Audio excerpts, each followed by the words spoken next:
Kanzler Christian Kern war heute hier in Straßburg im Europaparlament und das Fazit davon ist, Österreichs Regierung wird CETA zustimmen und mit zwei Ausreden versucht herauszukommen. Die beiden Ausreden sind, die Schiedsgerichte treten erst in Kraft, wenn das österreichische Parlament zugestimmt hat. Na, das sollte ja Mindeststandard sein. Die zweite Ausrede ist, man macht noch eine schriftliche Erklärung dazu, wie man den Inhalt eigentlich meint. Die ist nicht rechtsverbindlich, auch wenn das behauptet wird. Es ist eine bisschen bessere Erklärung und das Papier nicht wert, auf das das geschrieben ist.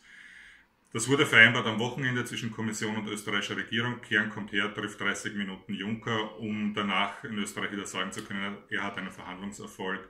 De facto war es nichts. Österreich wird zustimmen. Wir können es jetzt noch im Europaparlament stoppen. Wenn das nicht gelingt, dann muss der österreichische Nationalrat über CETA abstimmen. Das wird 2017 oder 2018 passieren und wir werden dann keine Ruhe geben und werden versuchen, SP und ÖVP zu einer Ablehnung zu zwingen.